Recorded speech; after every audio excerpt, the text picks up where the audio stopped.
అందరికీ నమస్కారం. విద్య నేర్పిన గురుదేవుల పాద పద్మములకు శిరస్సు వంచి నమస్కరిస్తూ మనం ప్రేమ అనే అంశం గురించి చాలా విషయాలు మాట్లాడుకున్నాము. ఈ ప్రేమ అనే దానికంటే ప్రయోజనం అని, సత్యం అని, ప్రేమ ఇహలోక సంబంధం అని, సత్యము పరలోక సంబంధం అని గ్రహించాము. ఎక్కడన్నా పొరపాటు జరిగితే ఎవరన్నా వాక్య వివరంలో పొరపాటుగా చెప్తే ప్రేమ అనే అంశం గురించి మాట్లాడినా అక్కడ ఎలా అర్థం చేసుకోవాలి ఆ మాటని అనేది మళ్ళొకసారి మనం పరిశీలన చేద్దాము. యోహాను గారు రాసిన పత్రికలలో 4వ అధ్యాయం 12వ వచనం, ఏ మానవుడును దేవుణ్ణి ఎప్పుడును చూచి ఉండలేదు. మనం ఒకరినొకడు ప్రేమించిన ఎడల దేవుడు మన యందు నిలిచి ఉండును, ఆయన ప్రేమ మన యందు సంపూర్ణమగును. ఇక్కడ తల్లిదండ్రులనైనను, కుమార్తెనైనా కుమారుడినైనను నాకంటే అధికంగా ప్రేమించేవాడు నాకు పాత్రుడు కాదు అని మనం దేవుని మాట ముందు పెట్టుకున్నాం. ఇక్కడ మళ్ళీ ఒకరికొకరు ప్రేమించుకోవడము అనేది ఇహలోక సంబంధం అవుతుంది. అది సత్యానికి వ్యతిరేకముగా మారుతుంది. దేవుని యందు నిలిచి ఉండాలి అనంటే సత్యం మన యందు నిలిచి ఉండాలి, ఆయన వాక్యం, ఆయన ఆజ్ఞలు మనలో నిలిచి ఉండాలి. ఇక్కడ ఈ మాటను మనం ఎలా అర్థం చేసుకోవాలి అంటే, దేవుని వాక్యం మనలో నిలిచి ఉండిన ఎడల దేవుడు మనలో నిలిచి ఉండును. దేవుని వాక్యం మనలో నిలిచి ఉండిన ఎడల దేవుడు మనలో నిలిచి ఉండెను. ఎందుకనగా వాక్యమే దేవుడు గనక దేవుడు వాక్య రూపంలో, సత్య రూపంలో, సత్యబద్ధంగా, జ్ఞానయుక్తంగా ఉన్నాడు కాబట్టి ఆ జ్ఞాన వాక్య వచనం ఏదైతే బుద్ధికి చేరి బుద్ధిలో స్థిరంగా ఉంటుందో ఆ వ్యక్తి హృదయంలో నుండి, నోటి నుండి వచ్చేటువంటి మాట విధానం కానీ, ప్రవర్తన విధానం కానీ సత్యబద్ధంగా ఉంటుంది. ఆ విధంగా ప్రతి ఒక్కరూ అదే విధానాన్ని పాటిస్తే దేవుడు అందరిలోనూ నిలిచి ఉంటాడు. సత్యం ఎవరిలో ఉంటే వానిలో ఉంటాడు. ఒకరినొకరు ప్రేమించుకుంటే దేవుడు అక్కడ ఉండడు. అది సరైన మాట కాదు. ఇక్కడ యోహాను గారు రాసిన మాటని, అంటే భాషా పాండిత్యం కలిగిన వాళ్ళు రాసిన ఈ మాటని మనము బాగా గమనిస్తే, ఎవనిలో సత్యం నిలిచి ఉండునో వాడిలో దేవుడు ఉండును అనే మాట మనం అర్థం చేసుకోవాలి. తర్వాత కొంతమంది పాస్టర్లు ప్రేమతో ఆహ్వానిస్తున్నాము అని మాట్లాడుతూ ఉంటారు.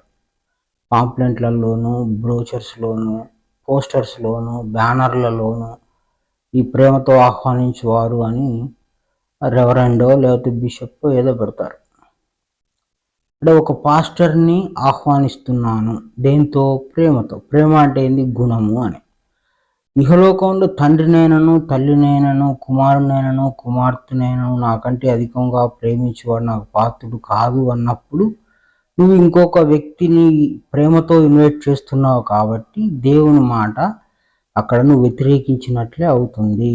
నీ ధ్యాసంతా ఈ గుణం మీద ఉంటుంది.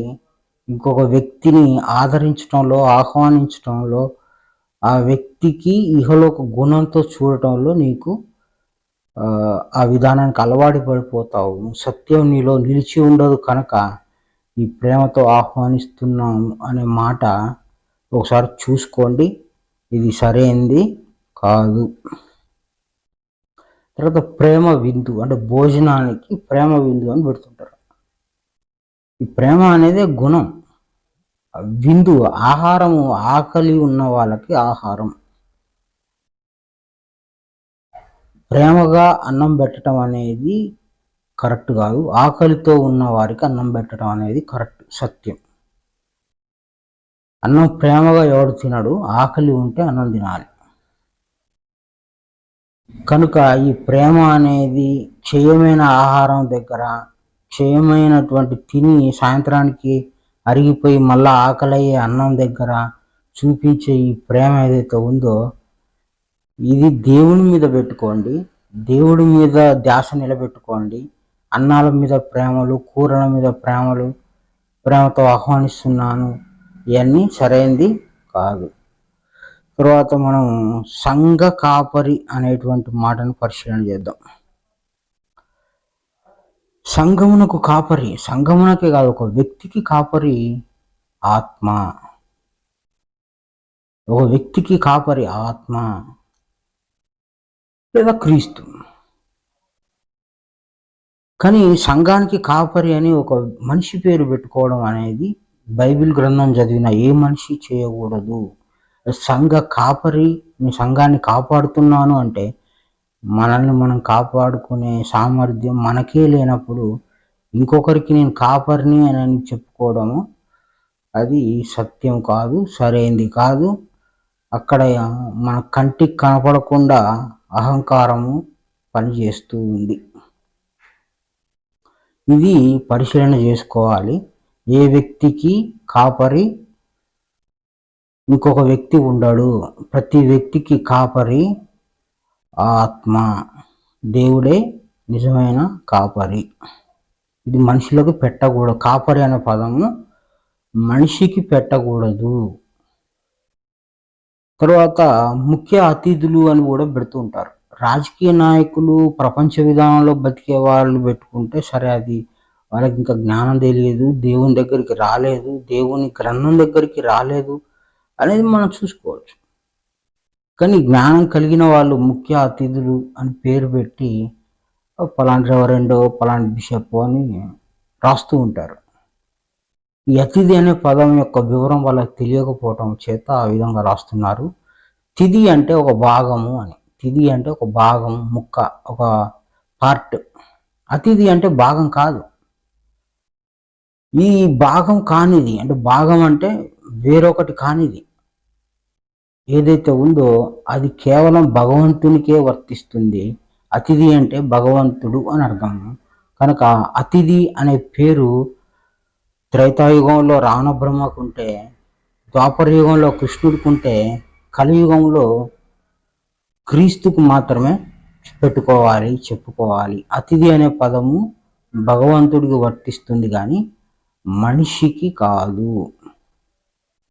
ఇది కూడా బాగా గమనించి ఆధ్యాత్మిక పదాలని చాలా జాగ్రత్తగా, ఏ పదం ఎట్లా ఉపయోగించాలి, ఏ పదం జనాలకు ఏ విధంగా చేరాలనే జాగ్రత్త మనం తప్పకుండా తీసుకోవాలి.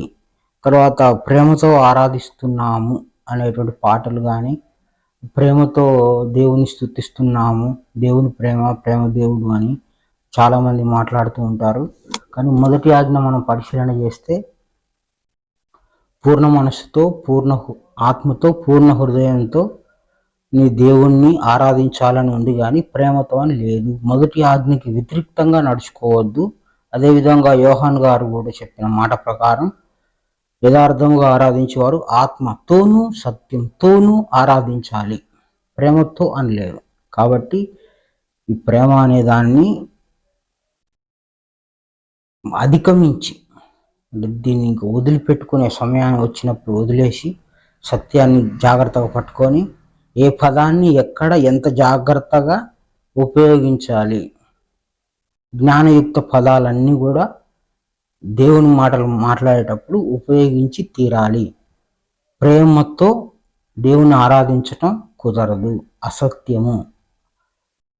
మనస్సుతో ఎస్, హృదయంతో ఎస్, సత్యంతో ఎస్. ఈ విధంగా దేవుడి మాట పొల్లుపోకుండా అర్థం చేసుకొని పూర్ణ మనసుతోనూ, పూర్ణ హృదయంతోనూ ఆత్మను ఆరాధించాలి. సత్యంతోనూ ఆత్మను ఆరాధించాలి, ప్రేమతో కాదు. కాబట్టి ఈ పదాన్ని మర్చిపోతే, తక్కువ చేసుకుంటే ఇది ఇహలోక పదమే, ఇది దేవుని మార్గానికి అడ్డంకిగా కూడా ఉంది అని ఈ ప్రేమతో అనే పదాన్ని తీసేసి సత్యంతో అనే పదము మనము అలవర్చుకోవాలి. మనము ఈ విధంగా ప్రతి ఒక్క మాటను కూడా సూక్ష్మాతి సూక్ష్మంగా సత్యము ఆధారంగా ప్రతిదీ కూడా పరిశీలన చేసి సత్యవాక్యాన్ని ముందు పెట్టి అదే బుద్ధికి చేర్చే ప్రయత్నము, సంపాదించుకునే ప్రయత్నము చేయాలి. అందరికీ నమస్కారం. గురు సమర్పణం.